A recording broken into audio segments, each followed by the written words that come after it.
Solène Niederkorn vous propose FinScale, un éclairage sur l'innovation dans le monde de la finance, de la banque et de l'assurance. Sanctions en action, quand la tech défie le crime financier. Pascal Arens, CPO et cofondateur d'Ethereum. Je crois vraiment que c'est le fait d'être basé sur la technologie la plus récente et ça nous a permis d'offrir des possibilités en termes de scaling et en termes de performance qui sont absolument inégalées. Donc aujourd'hui, des systèmes qui réagissent en moins de 10 millisecondes, donc ça permet de gérer en parenthèse tout ce qui est paiement instantané, etc. Ou des systèmes qui peuvent traiter 150 000 requêtes par seconde. Ça n'existe simplement pas. Donc on s'est naturellement positionné sur plutôt les acteurs qui sont plus sophistiqués. Je ne veux pas dire nécessairement ceux qui ont les plus gros volumes, mais ceux qui sont plus sophistiqués, donc qui ont des besoins sophistiqués. Dans cet échange, Pascal nous plonge dans les méandres de la lutte contre le crime financier, détaillant les enjeux actuels pour les établissements financiers en matière de suivi des sanctions et de la mise en place de solutions de sanction screening.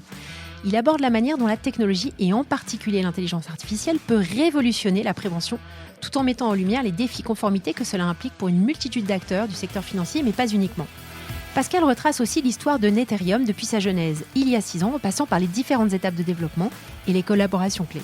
L'association avec Swift, qui est notamment détaillée, révélant les avantages majeurs pour les clients de Ethereum. Nous parlons aussi du partenariat stratégique avec Erste Group et plus particulièrement de l'apport concret au groupe autrichien. Bonne écoute à tous.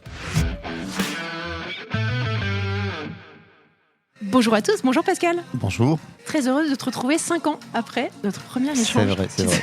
Oui, absolument, oui. C'est déjà dans le même domaine d'ailleurs. Exactement, dans le domaine du sanction screening. Alors je pense que tout le monde pense savoir de quoi il s'agit, mais on va découvrir avec toi que c'est pas forcément connu en détail de tout le monde. Avant qu'on rentre dans le vif du sujet, est-ce que tu pourrais, s'il te plaît, te présenter à notre audience ? Oui, je m'appelle Pascal Arens. Je suis actif dans le domaine des sanctions depuis exactement 20 ans. Donc, ça fait depuis 2003. Il n'y a pas beaucoup de gens qui sont dans les sanctions depuis plus longtemps que ça parce que les sanctions, ça a quand même vraiment démarré en 2001. Donc 2003, c'était le tout début. Je suis au départ développeur software, mais j'avoue que ça fait bien 15 ans que j'ai plus écrit une seule ligne de code. Donc je suis essentiellement une personne produit maintenant. Et je suis responsable produit chez Ethereum et j'étais responsable produit dans le domaine des sanctions depuis une quinzaine d'années. Ouais. Tu as créé cette boîte avec d'autres fondateurs il y a quelques années, on va revenir dessus, mais avant qu'on revienne sur Ethereum, j'aimerais que tu reprécises certains concepts. C'est des concepts que je traite au fil de l'eau dans mes épisodes, parce qu'il y a quand même avec le secteur financier, c'est un sujet pour de nombreux acteurs. C'est les concepts donc de lutte contre le blanchiment, lutte contre la corruption et les sanctions. Oui, c'est quelque chose qui m'énerve profondément, c'est quand les gens confondent tous ces concepts. C'est tellement fréquent d'avoir des gens qui disent « Ah oui, voilà ». Il faut dire aussi que la littérature et les règlements, etc., sont vraiment intrinsèquement liés. Ouais. Et donc, par conséquent, les gens tendent à confondre anti-blanchiment, anti-corruption, surtout en France, avec Sapin 2, etc., et puis sanctions. En fait, je pense que ce qu'il faut revenir à la base, qui est, en fait, il y a des objectifs au départ. Ils sont souvent, dans le cas des sanctions, des objectifs de politique étrangère. Tel pays ne se comporte pas bien. Donc les personnes qui appartiennent à ce pays ou qui en soutiennent l'action, d'une manière ou d'une autre, doivent être encouragées à changer de comportement. Mm-hmm. Ça, c'est l'objectif. Puis alors, il y a les moyens. Les moyens, ce sont les règlements. Alors, il y a des règlements qui viennent de différentes entités, que ce soit les Nations Unies, idéalement les Nations Unies, que ce soit la Commission européenne, que ce soit les instances américaines. Et puis, donc, eux émettent des règlements. Et puis, il y a des outils. Et dans les outils, là, il y a des outils qui sont focalisés sur chacun des différents domaines. Donc, il y a des outils pour lutter contre la corruption, il y a des outils pour lutter contre le blanchiment, ce qu'on appelle le transaction monitoring, donc regarder les transactions et regarder s'il y a des comportements qu'on retrouve. Puis, il y a la partie sanctions. Et nous sommes exclusivement focalisés sur cette partie-là. Et donc, ça, c'est en général la première partie de ma discussion avec n'importe quelle personne dans une foire ou dans un call, c'est commencer par expliquer, voilà, dans ce grand ensemble, nous faisons ça. Alors les sanctions, c'est certes une toute petite partie, ça a l'air d'être une toute petite partie comme ça de tous les règlements. Ça a l'air. mais c'est de loin la plus risquée. Ouais. Je pense pas que les gens peuvent citer des très gros problèmes que des sociétés ont eu dans des domaines anticorruption, anti-blanchiment, même s'il y a eu des amendes, bien sûr. Par contre, tout le monde se rappelle que BNP Paribas, paf, 9 milliards, ça, tout le monde s'en rappelle. Et ça, c'était lié à des sanctions. Donc les sanctions, c'est de loin le domaine le plus risqué pour les institutions financières. Alors quand tu parles des sanctions, c'est les pays qui sont sanctionnés, c'est les acteurs qui vont être sanctionnés parce qu'ils se mettent en relation avec des pays sanctionnés. Est-ce que tu pourrais rentrer encore un cran plus loin Alors, dans le dans détail? les sanctions elles-mêmes, il y a les sanctions type embargo, pas de business avec la Corée du Nord. Ouais. Et alors, il y a des sanctions qui sont beaucoup plus spécialisées. Donc, il y a des sanctions qui sont liées à une personne, une entité. Ça, c'est le plus fréquent. Et alors, il y a des sanctions il y a des types de sanctions qui sont de plus en plus étendues maintenant, et de plus en plus variées, de plus en plus imaginatives. Parce qu'aujourd'hui, on peut avoir des sanctions sur des instruments financiers, par exemple. On ne peut pas investir dans tel instrument financier de tel type. Donc, c'est bien compliqué. Et il y a des sanctions, les sanctions style indirect ou les sanctions 50%, où ce qu'on sanctionne, c'est le fait d'avoir une participation directe ou indirecte dans des entités qui sont sanctionnées. Et ça veut dire que les sanctions, souvent, sont exprimées en liste de sanctions, mais pas toujours. D'accord. Et je dirais même de moins en moins. Ok. Quel type d'acteurs vont être confrontés à ce suivi et ce screening des sanctions? C'est très en commun avec tout ce qui est anti-blanchiment et anticorruption. Les personnes ou les entités assujetties se sont étendues au fil du temps. Donc au début, on ne parlait que des banques.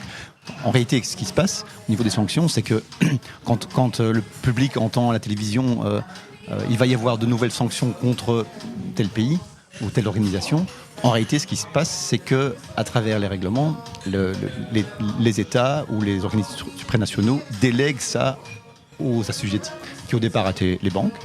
Bien sûr, très rapidement, ont été rejoints par les assurances. Et aujourd'hui, ça devient, en tout cas dans la partie anti-blanchiment et anti-financement de terrorisme, c'est vraiment très étendu.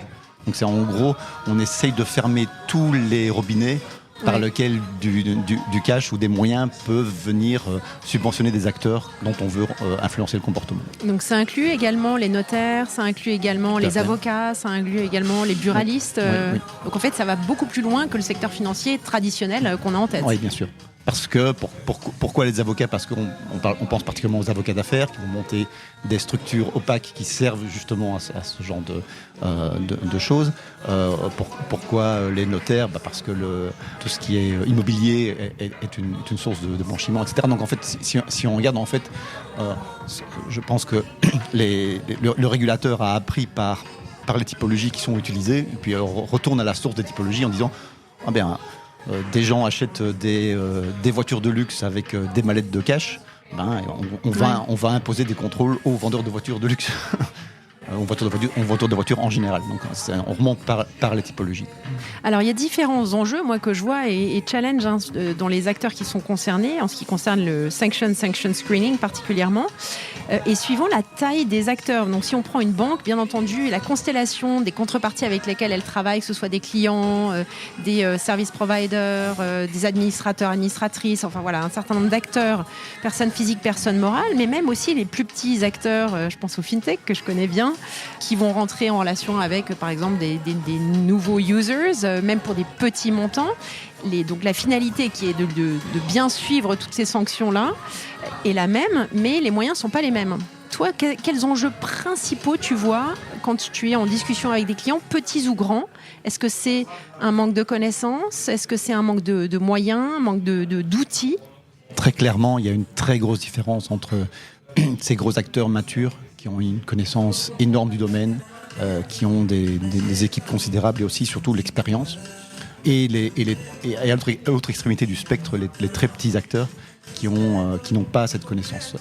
Très souvent, je dirais, si on commence par les petits, les acteurs type fintech justement, très souvent il y a déjà un manque évident d'awareness. Ils se rendent simplement pas compte que dans leur business, c'est critique. C'est à quel point c'est critique et à quel point ils sont simplement concernés. Ils disent nous on fait du microcrédit, donc c'est des petits montants, donc on n'a pas de problème. Si. Voilà, donc, et je suis extrêmement, quand je dis ça, je suis extrêmement compréhensif par rapport à ces fondateurs, parce que quelque part, il faudrait qu'ils comprennent qu'une de leurs premières priorités, ça doit être d'embaucher ou d'avoir une personne qui les épaule sur les parties compliance, pour leur dire comment construire leurs produits autour de ces limitations en termes de compliance, au lieu de se rendre compte soudainement on avait oublié cet aspect. Et du côté des grands, est-ce que justement, à trop vouloir résoudre tous les problèmes, on résout mal? Enfin, c'est un peu une idée simpliste que j'ai, mais il y a quand même un peu de ça. Moi, je trouve. C'est-à-dire que... Tu tues après, tu as l'impression qu'il tue le business. Oui, ça peut être parfois la perception, notamment au Luxembourg, on sait à quel point c'est difficile parfois d'ouvrir un compte en banque, passer par les procédures KYC, etc. La réalité, c'est qu'ils n'ont guère le choix de mettre en place des procédures extrêmement sévères, parce qu'ils sont de loin les plus exposés. Ouais. Maintenant, est-ce qu'il y a de l'amélioration possible? Oui. Mais alors là, l'amélioration technique ou technologique, tout à fait possible. Mais là, les limitations deviennent la flexibilité des organisations. Quand on parle de mettre en place un nouveau système, quel qu'il soit, d'ailleurs dans n'importe quel domaine, dans une grande institution, ce sont des process qui prennent des années. Ouais, et donc, oui, donc je pense que je ne constate pas qu'ils ne perçoivent pas que ça pourrait s'améliorer. C'est juste que toute amélioration est lente. Donc je pense que l'amélioration, elle est là, juste qu'elle se passe peut-être trop lentement pour que nous puissions la voir. Alors un dernier point qui m'intéresse, c'est toi qui as vécu depuis 20 ans sous cette transformation d'un point de vue technologique dans le secteur financier, au niveau du sanction screening. Moi j'ai le souvenir, bien entendu, et j'ai vu l'évolution, mais j'aimerais un petit peu avoir ton son de cloche. Voilà, quels sont les outils qui se sont mis petit à petit en place, et à quel point ça a facilité la vie donc, de ces équipes compliance pour suivre toutes ces sanctions. Si on remonte 20 ans en arrière, faut dire que les outils ont suivi l'évolution réglementaire. Donc il y a 20 ans, ce qu'on devait faire, c'était vérifier que les clients ou les transactions financières n'avaient pas de référence à l'époque, la liste OFAC qui avait, je pense, 3 ou 4 000 noms à l'époque.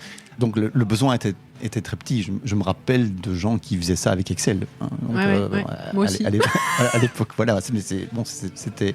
Et à la limite, c'était même pas irréaliste à l'époque. L'évolution, bien sûr, a fait que la taille des listes a complètement explosé. En 2005, il y a eu l'inclusion de tout ce qui est PEP, tout ce qui est adverse média, etc. Donc les listes ont passé de quelques milliers à plusieurs millions. Aujourd'hui, les listes font entre 3 et 5, 6 millions d'entrées. C'est devenu impossible sans un système automatisé. Donc déjà, rien que passer à un système automatisé, ça a été une première révolution. Ouais. Avec le temps, on est arrivé dans des systèmes où le problème n'est plus d'avoir un système automatisé, mais de voir comment il était humainement possible de gérer les alertes produites par ce système automatisé. Puisque quand on est arrivé à un système automatisé qui doit vérifier des clientèles ou des transactions, plusieurs millions de transactions par jour, avec plusieurs millions d'entrées dans la liste, mécaniquement on produit des centaines de milliers d'alertes, et donc il fallait trouver des solutions. Donc c'est là que essentiellement la recherche sur les 10 dernières années s'est passée. C'était comment réussir à affiner les alertes, et c'est beaucoup des systèmes à base de règles aujourd'hui. Et on a beaucoup d'espoir sur tout ce qui est AI aujourd'hui pour passer à l'étape encore suivante. Alors donc ça c'est l'utilisation par les acteurs privés, mais les acteurs publics qui sont hyper engagés dans le suivi des sanctions. Je pense aux FIU, les Financial Intelligence Units, TRACFIN en France, la CRF ici au Luxembourg. Est-ce qu'il y a des pays où justement ces départements publics qui suivent toutes ces sanctions sont outillés mieux que d'autres pays, que dans d'autres pays? Est-ce qu'il y a des pays qui s'illustrent davantage? En Europe, je veux dire pas particulièrement. Je pense que c'est particulièrement mauvais nulle part. Je pense que c'est particulièrement bon nulle part. Je pense que à toute conférence AML qui se respecte, il y a le sujet tarte à la crème qui revient, qui est la collaboration publique-privée. C'est toujours la même chose. Oui, les banques ont envie de partager plus, mais il faudrait aussi que le régulateur donne du... Et le même sujet revient tout le temps, et puis finalement, ça n'a pas l'air d'avancer très fort. En réalité, je pense que ça avance, mais que de nouveau, peut-être très lentement. J'ai entendu des choses positives sur le régulateur anglais récemment, sur FCA, notamment en termes de partager des rapports qui ne sont pas des rapports annuels assez longs, mais des rapports qui sont plus, qui donnent des informations plus pragmatiques et de manière plus courte. Donc ça, c'est peut-être une piste à suivre. Alors, tu l'as évoqué tout à l'heure, l'intelligence artificielle. Alors, il y a quand même, quand tu parles avec des personnes qui sont dans le domaine, tu as vraiment le sentiment qu'il y en a qui en font vraiment et tu en as qui utilisent l'outil de manière un peu marketing pour faire hype. De façon fondamentale, comment est-ce que la vraie intelligence artificielle peut révolutionner tous ces suivis qui deviennent vraiment énormissimes pour ces établissements et rendre la vie beaucoup plus facile aux compliance officers qui sont quotidiennement en train de checker leur liste? Oui, alors par rapport au hype, c'est tout à fait c'est malheureusement vrai. Bon, il y a un test simple. Hein. Si ton nom de domaine termine en AI, c'est que tu es un peu dans le hype. Aujourd'hui, tout ce qui est intelligence artificielle est utilisé pour l'instant beaucoup, je dirais, dans la partie post-alerte. C'est-à-dire, c'est pas idéal, mais c'est en fait ce qu'on constate beaucoup, c'est qu'on essaye aujourd'hui d'automatiser les tâches de l'agent à travers des composants IA. C'est-à-dire, en gros, d'essayer d'automatiser la décision. Donc, et donc, d'agir comme si l'IA était un analyste et d'essayer de prendre une décision dans la majorité des cas et de ne laisser qu'une partie seulement à l'agent réel. Donc, et ça correspond à un problème réel. Il faut savoir tout de même que depuis l'invasion de l'Ukraine, on a eu une augmentation du nombre de sanctions de l'ordre de 30%. D'entités sanctionnées. Donc par conséquent, mécaniquement, le nombre d'alertes a augmenté. Oui, bien sûr. On ne peut pas embaucher 1000 autres analystes. Et donc, il fallait trouver une solution. Donc la majorité de l'IA, aujourd'hui, se focalise sur prendre des décisions. Je crois qu'à terme, ce n'est pas la solution. Nous, on essaye d'utiliser beaucoup plus l'IA en amont.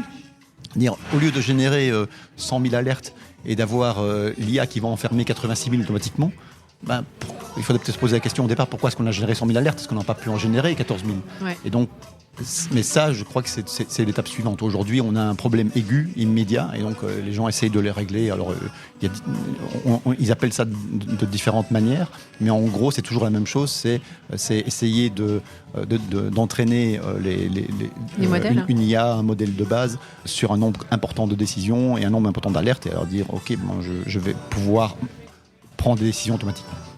Super, merci beaucoup. Écoute, c'était très intéressant d'avoir recadré tout ça. Alors, la première fois qu'on s'est parlé, la boîte existait depuis pas si longtemps que ça. On venait de démarrer, vous veniez de démarrer, donc il y a beaucoup de choses qui se sont passées. J'ai eu ensuite pas mal de contacts avec Manon Loison, qui vous accompagne sur la partie com, qui m'a toujours tenue au courant de tout ce que vous faisiez. Donc merci Manon, si tu nous écoutes. J'aurais aimé que tu reviennes sur cette genèse, nous expliquer en fait les développements initiaux, ce que vous aviez en tête au départ et où vous en êtes maintenant. Comment ça évolue ? Donc Neterium, c'est notre quatrième produit de filtrage, donc on commence à avoir un peu l'habitude. Donc on a cette fois-ci, quand on a créé la société en 2017, on a vraiment décidé de prendre des options et un focus très strict qui était assez aligné par rapport à l'évolution technologique qu'on voyait à ce moment-là. C'est-à-dire, on a décidé d'être 100% cloud, donc d'être un service SaaS. Deuxièmement, on a décidé d'être 100% une API. C'est-à-dire aujourd'hui, chez Neterium, il n'y a pas d'écran, il n'y a pas d'interface utilisateur, absolument rien. Donc on est purement une API.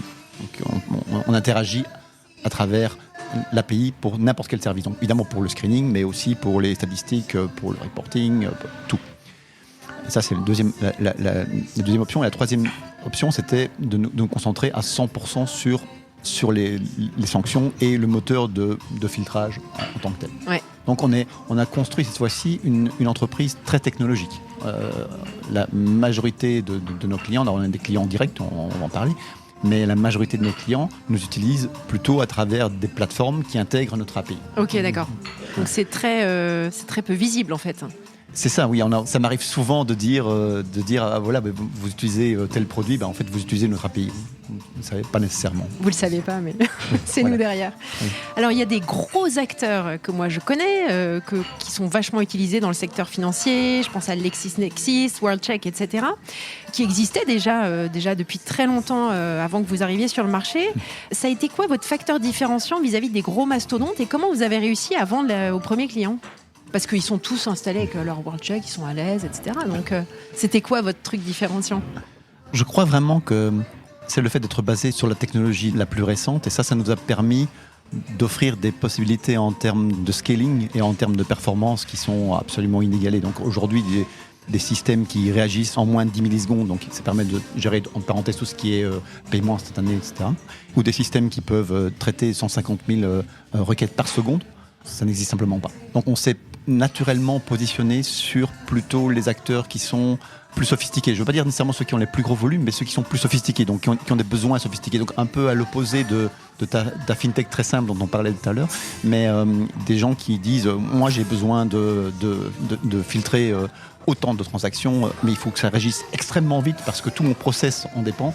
Et là, par contre, des grosses fintechs sont plus visées parce qu'elles veulent rester en contrôle de l'expérience utilisateur de bout en bout. Et c'est là aussi que des produits plus traditionnels qui sont installés mais qui ont leur propre stack, donc avec leur propre base de données, propre middleware, propre case manager, etc., sont des produits qui vivent à côté de l'expérience utilisateur. C'est pas intégré à l'intérieur. Et donc ça peut avoir un impact. Et vos premiers clients, c'était qui ?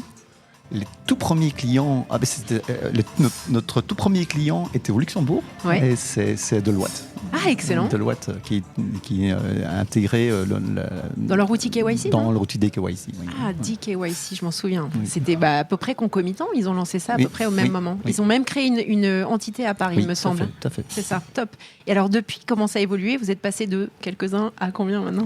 Alors c'est très difficile à dire combien de clients on a parce que comme je dis. En termes d'effectifs. Oui. En termes d'effectifs, on est 20 aujourd'hui, donc on est avec Manon qui vient de nous rejoindre, donc ça fait donc 20. Et jusqu'à présent, on a doublé les effectifs chaque année. Mais bon, je suppose que ça va s'arrêter, mais donc on a une société très technologique, donc on n'a pas pour but non plus de devenir une boîte de 5000 personnes. Je pense qu'on a besoin d'une équipe de cœur, mais c'est tout l'avantage, c'est toute la beauté du modèle, c'est que nous développons le moteur, nous développons l'API et puis nos partenaires intègrent.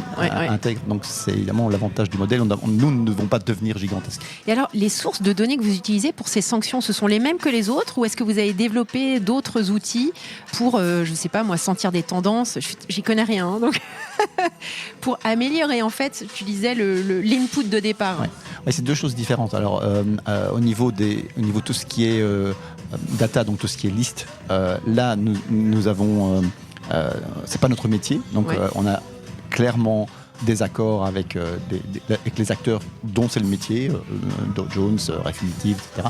Donc, des gens qui nous fournissent l'information, Swift maintenant, parce que de nouveau nous avons pour focus de continuer à être une boîte technologique. Boîte data, c'est un élément important. C'est autre chose. Pour répondre à la deuxième question, au niveau des tendances, alors, on n'a pas de veille particulière aujourd'hui, mais on est évidemment à l'écoute en permanence de tout ce qui est géopolitique, parce qu'aujourd'hui, c'est le premier facteur déterminant en termes de nouvelles sanctions. Donc on est vraiment très très au fait des choses. Et pour le reste, on parle... Aujourd'hui, on a une masse critique de clients et de partenaires qui est suffisante pour nous ramener cette information très rapidement. Okay. Donc pour donner un exemple, au début de la crise ukrainienne, on a eu un retour immédiat de nos clients qui nous ont dit « Oui, alors vous permettez de spécifier des pays à risque pour les embargos, etc. C'est très bien, super. Sauf que l'Ukraine n'est pas sous embargo, mais nous voulons mettre une partie de l'Ukraine sous embargo, mais pas toute l'Ukraine. Donc on ne peut pas mettre Ukraine dans embargo. Il nous faut la notion régionale. Et donc en 3 semaines, on a ajouté dans l'API la notion de région, c'est-à-dire qu'aujourd'hui on peut dire non pas je bloque toute l'Ukraine, mais je bloque la région de Luhansk ou le Donbass, et automatiquement toutes les villes qui sont dans ces régions automatiquement vont être considérées par le système comme faire des hits. Faire des hits. Et ça, c'est une nouvelle fonctionnalité qu'on a ajoutée extrêmement rapidement sur une demande vraiment express de tous les clients en même temps. Donc ça c'est notre côté réactif. Et là tu parlais aussi tout à l'heure de facteurs différenciants par rapport aux acteurs plus traditionnels. C'est vraiment ce côté réactivité. On a 3 nouvelles releases par an. Donc tous les 4 mois, on sort une nouvelle version, à chaque fois avec plus de possibilités. Top. Alors, tu l'as mentionné tout à l'heure, ça tombe bien, parce que je voulais t'en parler, c'est la collaboration avec Swift. Est-ce que tu pourrais nous reparler de cette collaboration plus en détail et nous expliquer les avantages que ça représente pour vos clients ? Alors, la collaboration avec Swift, c'est spécifiquement, donc c'est sur les données et spécifiquement sur les sanctions. Ouais. Il faut savoir que Swift c'est assez peu connu, mais Swift a un service de gestion de listes de sanctions. Aujourd'hui, ils ont un nombre considérable de listes, et donc ils sont moins connus que d'autres fournisseurs de listes parce qu'ils se limitent aux sanctions, ce qui est, je crois, une très bonne chose.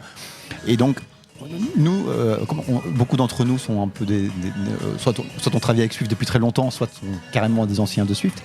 Donc, on voyait ces listes-là qui étaient disponibles et on a très rapidement, on s'est dit, il y a un véritable intérêt à avoir ces listes parce que nous, on veut évidemment proposer à nos clients le maximum de choix. Et donc, le fait d'avoir les listes de Swift pour nos clients, c'est d'avoir un acteur qui est focalisé 100% sanctions, ce qui n'est pas le cas des autres acteurs, et alors un choix en plus, et alors aussi déjà une marque qui est bien sûr dans lequel les banques ont énormément confiance. Oui, tout à fait. Gage de grande confiance bien pour sûr. vos clients. Alors, un client, j'aime bien les cas pratiques pour vraiment aider les personnes qui nous écoutent à savoir un petit peu comment vous fonctionnez. Donc, j'aurais aimé qu'on prenne le cas Hearst Group, savoir en fait ce qui a fait, quels ont été les critères déterminants pour Hearst Group dans le processus de due deal qui ont mené à la signature d'un contrat avec vous. Si tu pouvais rentrer un peu dans les détails. Alors, je ne peux pas rentrer trop dans les détails parce qu'on a énormément de clauses de confidentialité, c'est tout à fait normal. Ce que je peux dire, c'est que Hearst Group cherchait une solution non seulement qui avait les capacités en termes de performance qu'on a, mais en plus une solution technologique basée à API. Et donc, on correspondait assez bien au cahier de charge. Alors évidemment, c'est clair que le processus de due diligence a été intense, parce que nous restons une petite société, même si on a énormément d'expérience. Je crois que il n'y a personne chez Ethereum qui a moins de 15 ans d'expérience en sanctions. Donc, vous connaissez le sujet. On connaît vraiment bien le sujet, mais cela étant dit, il restait le risque pour une très, très grande organisation de travailler avec une petite organisation. Donc il fallait vraiment que la solution soit vraiment excellente. Et donc on a été testé par tous les côtés, on a vérifié, on a tout. Donc c'était vraiment, vraiment intense. Mais là aujourd'hui on est vraiment, vraiment heureux parce qu'on sent et ça on sent depuis le départ, qu'on a vraiment la solution qui correspond exactement à leurs besoins. Et vous avez fait une phase de thèse d'ajustement ou vous êtes déjà live et tout fonctionne maintenant? On est dans cette phase pilote, c'est ce qu'on a annoncé. Donc, là ça se passe plutôt bien. Parfait. Alors moi je m'intéresse toujours au next step des boîtes qu'on dépiote dans mon podcast. Donc c'est quoi pour vous vos prochaines étapes? Vous voyez où dans quelques années? Alors c'est très difficile à dire parce que je pense que c'est pas nous qui décidons. Parce que je crois que dans notre business, on est très très dépendant de l'environnement géopolitique. Ouais. Donc j'aimerais être en contrôle, mais malheureusement je crois qu'on ne l'est pas. Ce qui est clair, c'est que nous voulons vraiment continuer à grandir directement, mais aussi à travers nos partenaires.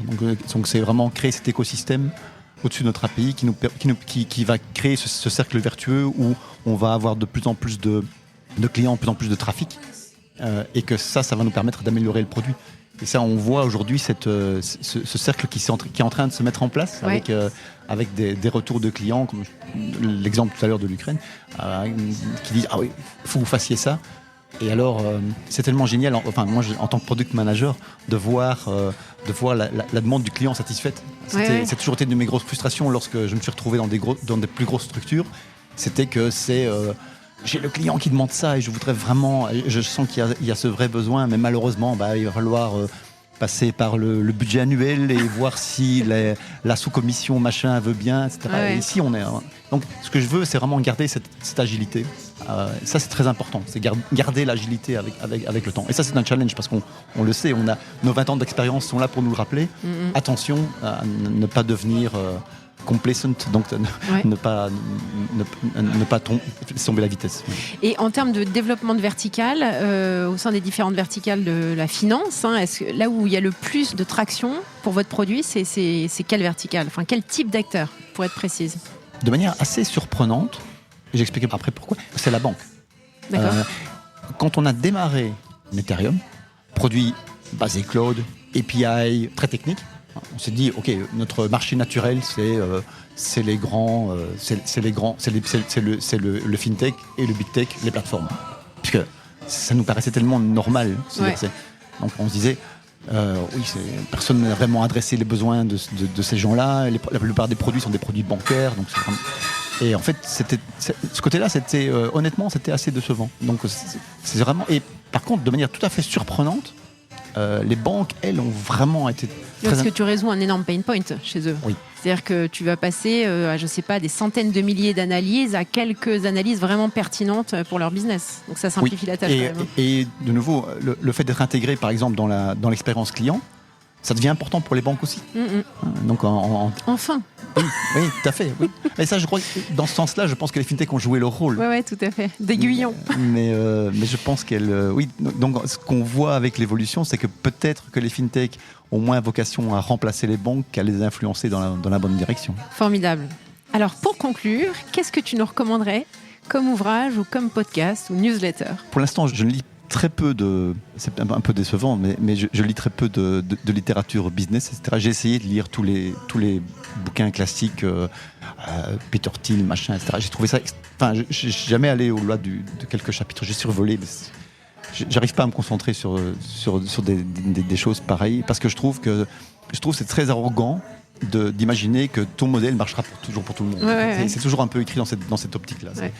Donc aujourd'hui, là, pour l'instant, en termes de derniers bouquins que j'ai lus, je relis mes classiques de science-fiction des années 80, donc, que je lisais quand j'avais 15 ans. Je viens de me retaper toute la série des Van Vogt et les Philippe Dick, parce que ça t'inspire. Ça m'inspire et ça me fait penser à autre chose. Et au niveau des podcasts, alors je suis en recherche parce que je peux t'en donner. Parce que je suis preneur parce que je fais énormément de trajets Luxembourg-Belgique quand je vais au bureau. Et je suis vraiment en recherche. Il y avait l'excellent podcast de Andreessen Horowitz avant, jusqu'à il y a 2 ans. Et c'est devenu une catastrophe, mais c'était excellent ce podcast avant. Et maintenant, c'est vraiment plus bon. D'ailleurs, au point où il repasse des anciens épisodes. Donc, voilà, que moi, bien sûr, j'ai déjà écouté, donc ça sert à rien. Et sinon, les podcasts que je supporte pas, je peux le dire, parce que tu es là toute seule, c'est les podcasts où ils sont 3 ou 4 et ils passent leur temps à intervenir les uns et les autres. Et se couper la parole. Moi, les podcasts que j'ai envie d'écouter, c'est un podcast avec ce que j'appelle haute densité d'information. Tu vois, comme ce qu'on vient de faire. Voilà, exactement. Je n'ai pas envie de perdre mon temps à écouter pendant 45 minutes un truc pour essayer de trouver les 2 nuggets dedans. Voilà.